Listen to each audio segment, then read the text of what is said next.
This week I want to talk to you a little bit about how to use this time of year to really make a difference in your career, to be intentional about how 2025 pans out for you.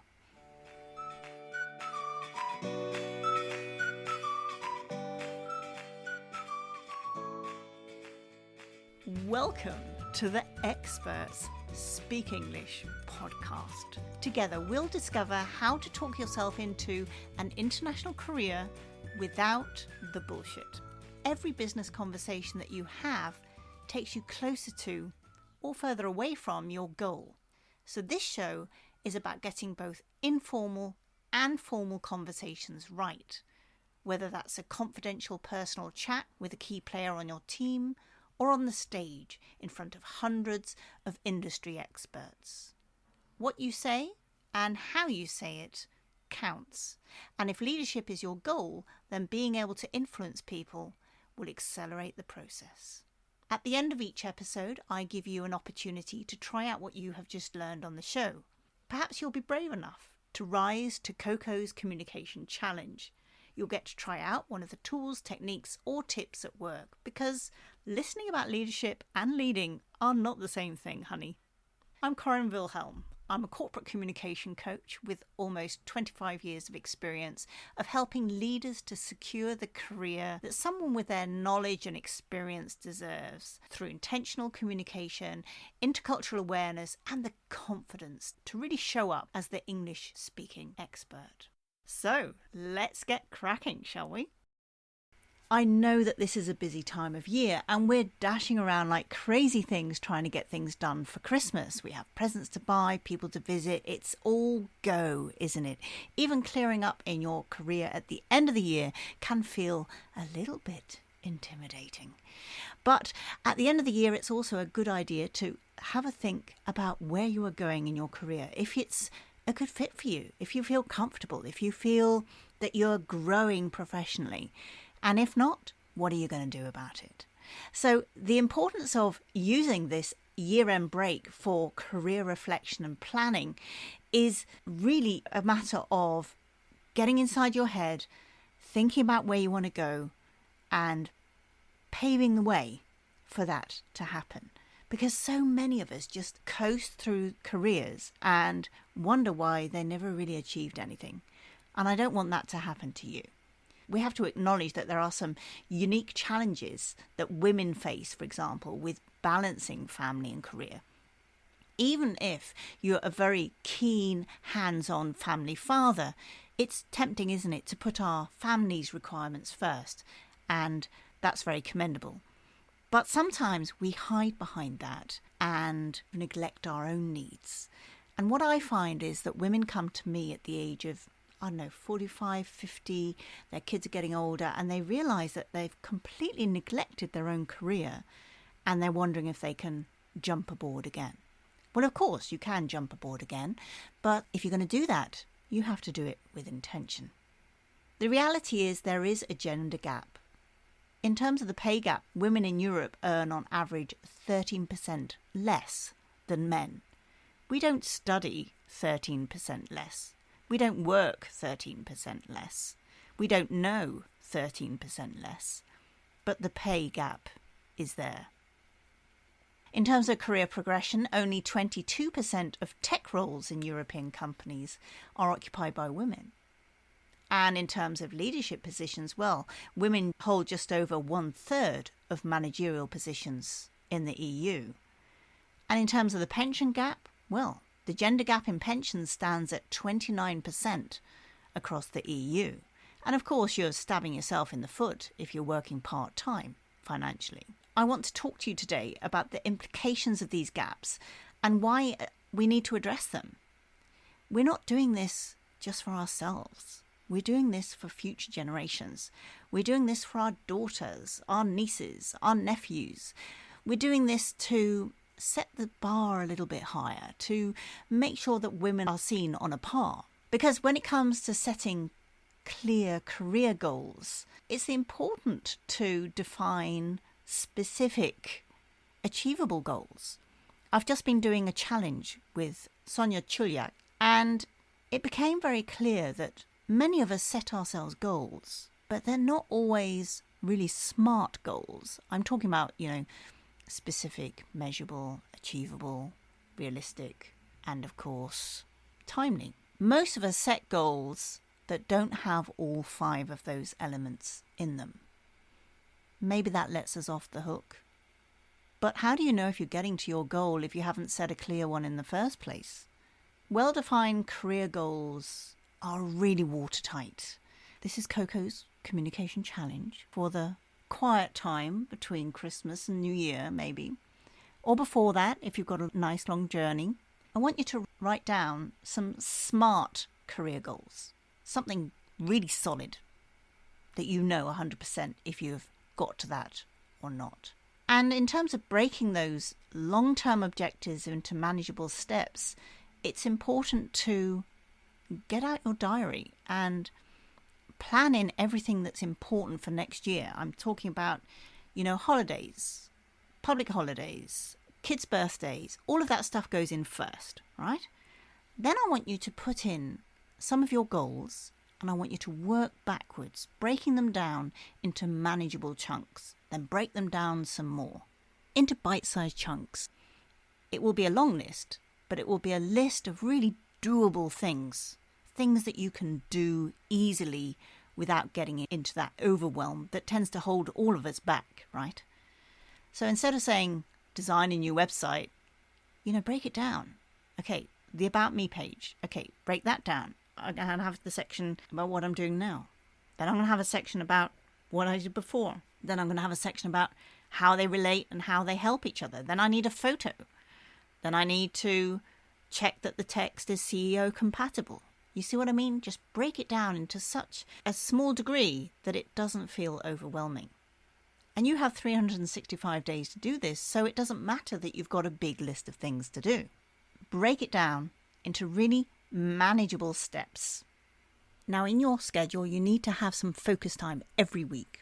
Because you know what it's like, unless you schedule it, it's not going to get done. So if you're going to commit to this, put it in your schedule and stick to it. If you're going to actually get to do anything like this, it has to be a stretch goal. That's very kind of ICF coaching language. But basically, it has to be a goal that excites you, that you think, yeah, fucking hell, that would be amazing. Yeah, you have to be really excited about it because at the moment you're excited about it. But for you to continue and get the momentum behind this and stay behind it and stick with it, it has to be really, really cool to hold your attention. And it should be big enough to scare you. In terms of self-assessment and skill inventory, now this is something we do a lot on our Empower Her program. It's really important to not just identify your strengths or areas for improvement, but you also have to really be clear about how to align your current skills with what you do well now with your career aspirations for the future. So you already have a lot of skills, you already have a lot of knowledge, you have a lot of experience. So how can you use all of that to get you to where you want to go? It's important to remember we already have a lot of knowledge and skills. Don't neglect those. It's easy to think, I don't know this and I don't know that and I don't know how to do this. Yeah, but what do you know? Try to use that to take you forward. What is it about your personality that makes you irresistible to work with? What is it about your mindset that makes you a good fit? Think about the connections between your past and your future and really zone in, not just on what you're weak at. It's tempting to do that, isn't it? But also to look at, what am I good at? So in my case, it would be easy to look at, oh my God, Corinne, you can be so chaotic and scatty. Yes, I can be, but I'm really creative. I'm really good at motivating people. I'm good at getting people to speak up. I'm good at getting people to believe in themselves. And I'm really good at spotting people's potential. So you see, it's always pluses and minuses, pros and cons. So instead of focusing just on what you cannot do, what you do not know yet, think about what you can do and see how you can use that to create a bridge into your future career. Emphasizing the importance of continuous learning is something that those of you that know me will identify with immediately. I am all about keeping on the button in terms of learning all the time, listening to podcasts, doing Udemy courses, going on LinkedIn courses, learning from a mentor, learning from coaches, getting together with a group of people that you know, like and trust, and working together. It's a mix of formal and informal learning, but it can never stop. It can be tempting when we have a young family or we have parents that need more of our time and attention to neglect our own needs. But then after that time is gone, kids are growing up fast, right? Then you look at what you've neglected and it's annoying. So create a little window of time in every single week that is just for your personal development. I suggest making it a habit. If you've read Atomic Habits, you'll know what I mean by tagging it onto something that you already do, something that is a fundamental part of your routine. So if you have to drop off your son to karate and you're sitting in the car for half an hour waiting for him to come out because he can never find his stuff or whatever, don't get angry about it. Don't go in there and coddle model him. Stay in the car and do a Udemy course. Listen to a podcast, whatever. But keep on top of your own personal development. Because if you don't, somebody else will. And ultimately, especially in a culture like Germany, it's all about certificates. It's all about, do you have a PhD or not? Do you have this or not? So keep on top of that, and you will really appreciate that at a later stage. So in terms of self-assessment, there are many ways of doing this. You can do a simple SWOT analysis. That's the easiest way. I find that a little bit frustrating because, the strengths are often the opposite of the weaknesses, but it's one way of doing it. You can do it anywhere. If you're sitting in the car and your hubby's driving or your partner's driving, then you can just scribble it out on a piece of paper. It's easy. You can also think about all of the things that people ask you about.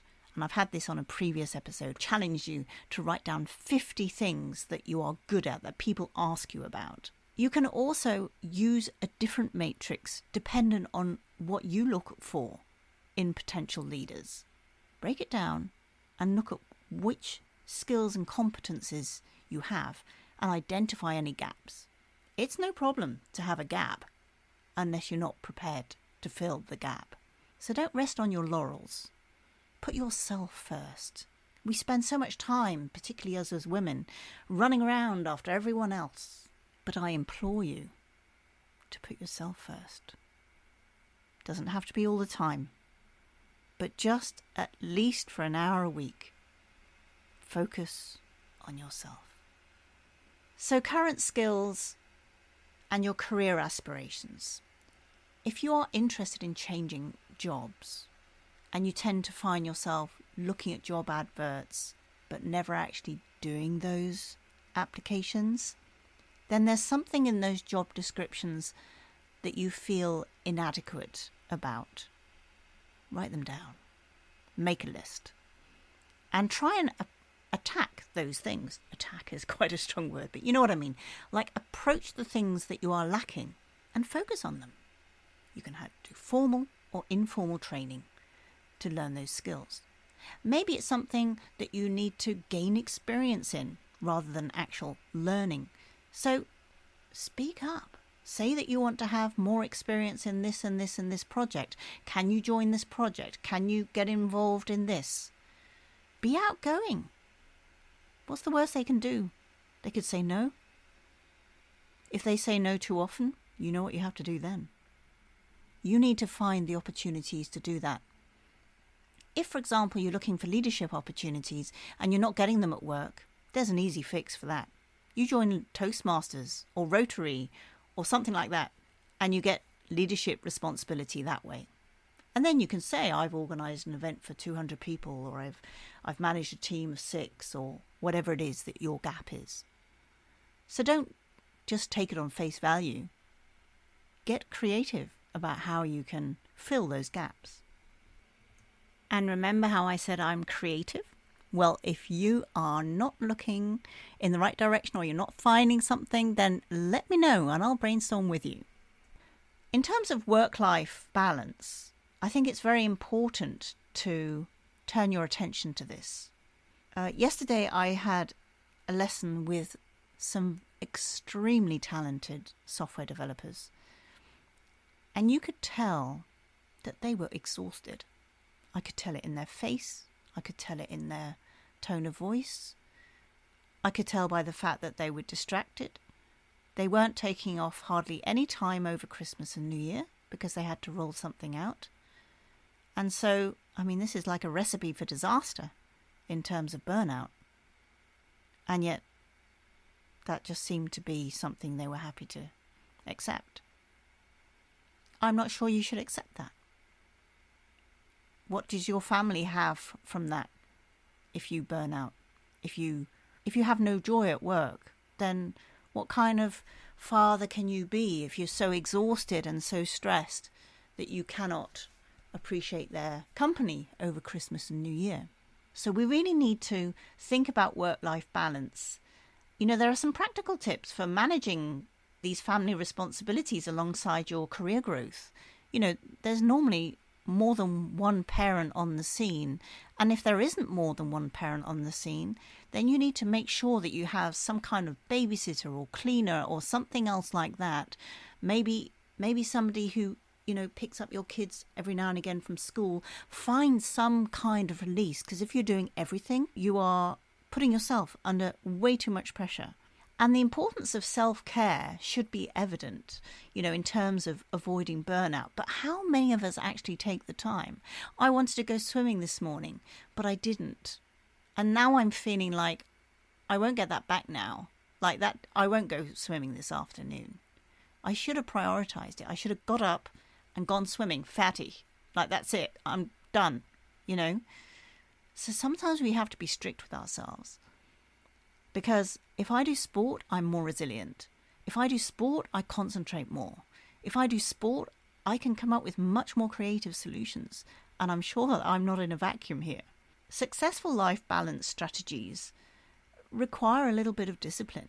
Successful work-life strategies require being disciplined with yourself, not just with other people. Sometimes we say, okay, I'm going to go home at 4, and then we find ourselves just finishing a quick email at 4:30. So we have to be strict with ourselves. If you don't want to be bothered outside of work hours, then don't send an email outside work hours. It sends confusing signals. Be self-aware in terms of what you say, but also in what you do. Consider also what you're not saying and what you're not doing. So at the end of the day, you are the only one that is limiting your ability to dream or to actually execute on your dreams. Don't let yourself get in the way of that. That's a quote from Fallon Fatemi. What about those mentor relationships? Make sure that you have an appointment set for the new year so that when you come back to work, you're like hot to trot. It's important to approach potential mentors if you don't have one. And, in some organizations, you get allocated a mentor. That's not really how it works. Ideally, you should be choosing a mentor. Go up to someone who you admire at work, somebody who is professional, maybe a little bit more approachable, somebody that will share how they got there, share how they learnt these skills, share how they fucked up. Get them to tell you what went wrong, what did they do wrong. Because if somebody is open about that, they will be a great mentor. A great mentor is not somebody who's like, oh yeah, I've done this, I've done that, I'm so amazing, oh my God. You can't learn from people like that because they've got such big egos, you can't actually get through to the person talking to you because he's or she is so full of themselves. You need to find a mentor that is happy to share. And when you are experienced enough, then it's a very rewarding thing to mentor somebody else. I'm mentoring 5 different people at the moment, and I love every minute of it. And when they turn around and they do what I recommended them to, or we decided together that they would do, it's awesome. So do consider being a mentor yourself.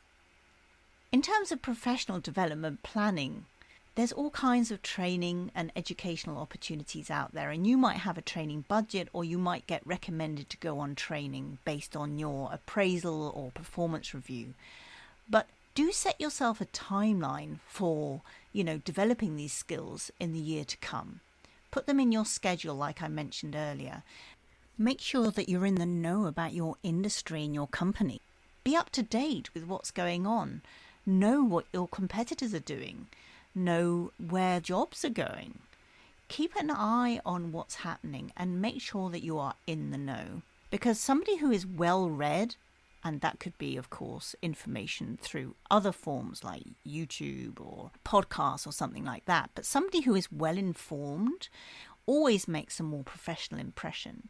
And if you need to know something, you tend to go to those people, don't you? The importance of accountability is vital. So you need to have somebody who can keep you on track, that you feed back to and tell them where you are on your plan. Because if you just say it to yourself, it just doesn't have the same impact. And you need to have regular progress check-ins, right? So it could be a friend of yours at work. It could be a mentor. It could be a sponsor. It could be somebody who you used to work with. It doesn't matter. But tell people what you plan and make sure that they keep you on your toes. Because relying on your own motivation will not be enough. So you need to choose somebody who can give you some tough love and make sure that you stay on track. As the year goes on, you lose that momentum sometimes, don't you? Especially if we're busy. All in all then, I really want you to focus on your career. Even when life is crazy busy, and we've all been there, force yourself to take action during this break and encourage other people to do the same. Remember that it's small, gradual changes that lead to significant career growth. 1% better on Monday, 1% better on Tuesday. By Friday, it's 5%. By the next week, it's another 5%. You see how it builds on itself, but you need momentum and you need commitment. So I would love to encourage you to get out there this Christmas and New Year. Just find some time for yourself. Go off for a walk with a notebook in your hand, or I tend to make voice messages on my phone. Take a little mini microphone if you want to, but I just kind of hold it in front of my face. And, this gives you the opportunity to put yourself first for a few minutes. It's not self-centered to want a career. You have dedicated a lot of time to your career. Don't just go with the flow. Be intentional about your career. Be intentional about your communication. Be intentional about your actions. And make sure that you are doing this with somebody who will keep you accountable. And if you want to do something to give something back to society, then you do the same for someone else.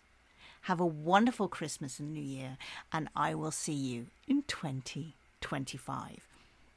You've been listening to Corinne Wilhelm on the Experts Speak English podcast. There won't be any show notes for this show, so please don't go to the website. The website is a disaster. I've got to fix that, but I really cannot face it until 2025. So I'll speak to you then. Until then, be amazing and be the very best communicator that you can be, whether it's with your kids, your family, or your boss. Take care, and I'll speak to you soon. Goodbye.